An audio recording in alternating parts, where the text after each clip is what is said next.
Everybody is a genius, but if you judge a fish by its ability to climb a tree, it will live its whole life believing that it is stupid.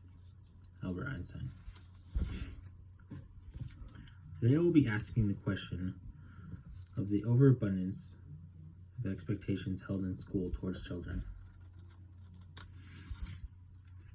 In my opinion, yes, expectations are held too high against children in grade schools in the U.S. Reasons why I believe expectations are held against children in schools in the U.S. are creativity is buried, unnecessary stress is brought upon them, behavioral problems may start, and there may be an onset of anxiety and depression. First, I will be talking about stress and how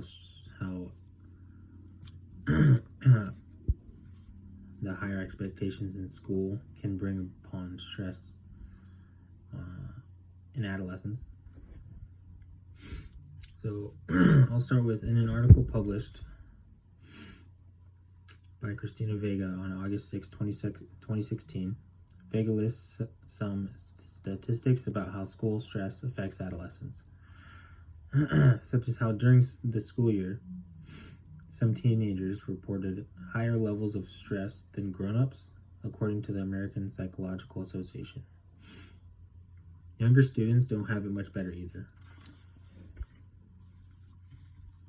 4, 5, and 6-year-olds already have a short attention span. And according to Dr. Jeffrey Brosco, he says that asking children of that age group of 4, 5, or 6 years old to sit down and listen to boring stuff is like asking them to do more than they can. This again is from Dr. Jeffrey Brosco. He's a professor of clinical pediatrics at the University of Miami. I remember when I was a kid in grade school, and the only time it was easy for me to sit down and listen was after brunch, lunch, or recess. Fortunately for me, my teacher understood that, and she saw that pattern in myself and a lot of other classmates. So what she did was she would save the boring subjects for after recess or lunch and incorporate a lot more arts and crafts in between to keep us busy, because we all found that, more fun, I guess. And I think that helped me retain a lot of what I learned in that time, because otherwise my mind was going a million times a minute, especially being, 6 years old in first grade.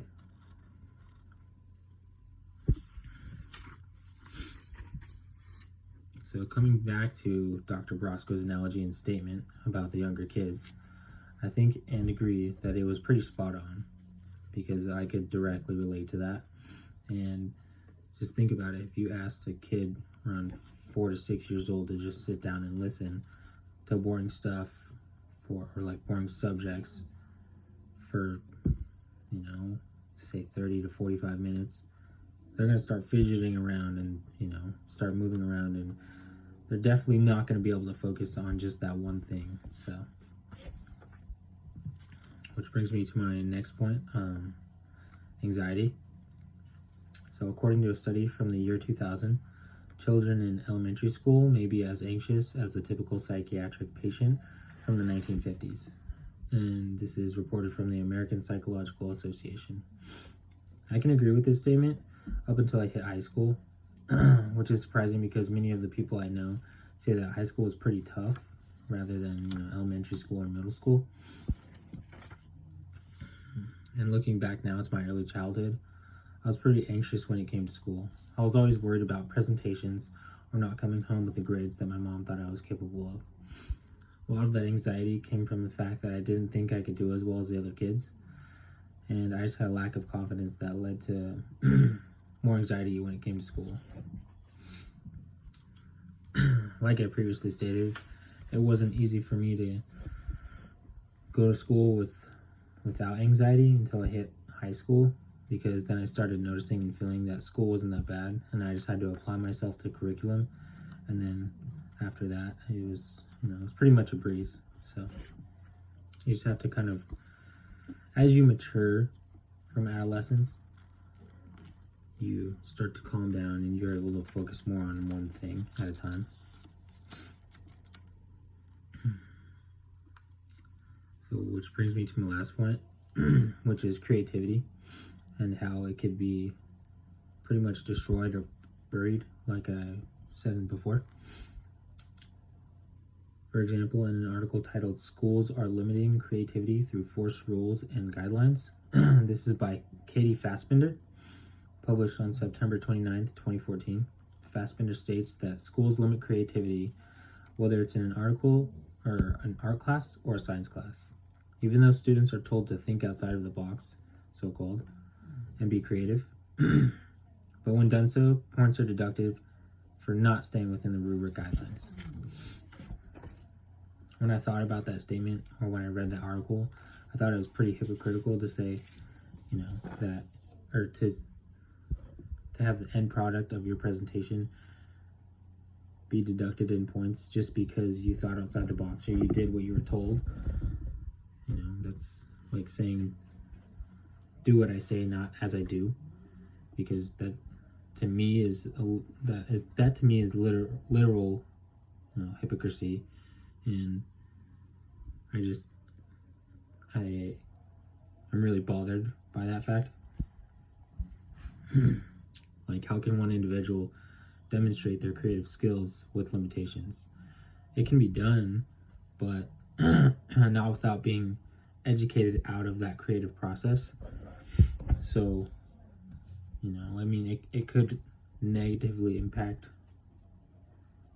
per se, the rest of their thought process in life when it comes to creativity, or when they're told to be creative, because they could think back to one point or several points in life in early adolescence of school where they were told to be creative, or to add in creative stuff, but ultimately I guess be punished for it. And it's just kind of a downer. Also, according to the Adobe State of Creative Study, only 1 in 4 people believe that they are living up to their creative potential, while more than half of those surveyed feel that creativity is being stifled by their education system. So that goes along what I said before about how your creativity can be buried just upon teachers in your school, and it's not necessarily their fault. They might just be following a guideline that their bosses are telling them to follow, so you can't exactly blame them. But relating to that statement for myself is kind of tough, because I try not to let anyone or anything limit my creativity, but I can agree with it to an extent, because not my personal experience, but I've asked my nephew about his school days before, just because I'm curious and I care about him. So he's told me that the best part of his days when he's at school is when they have free time, such as recess or lunch. That way they can get to hang out with their friends, but also their free time when it comes to the curriculum, because he's actually taking a typing course, I guess they implemented a typing course. Mind you, he's only in 2nd grade, so he's learning typing pretty early on, but still, some of the things they have to do is like type a certain amount of words a minute, and it calculates how many they do.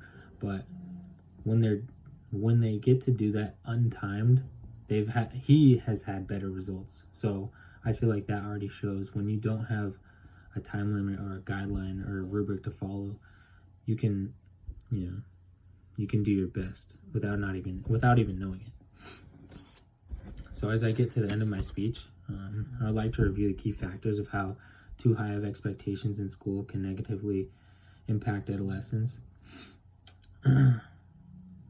which are limiting creativity and how that can ultimately take the sense of creative fulfillment from someone, as well as the requirements of certain school subjects that can bring upon loads of anxiety, and lastly, stress, which is super detrimental to one's health, their mental health and physical health, because it's bad enough for adults. Imagine how it is for kids now in school. I would say for me, it's easy to just go to work and get my job done and come home, because all I have to worry about is getting there on time, fulfilling my job task, and then driving home safely.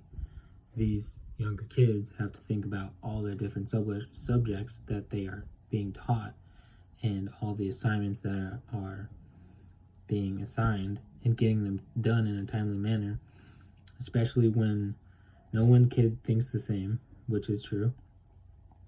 But your teacher's not going to wait for you to catch on to a certain subject. They're just going to keep teaching the class. So yeah, that's my take on high expectations in school towards children in the U.S.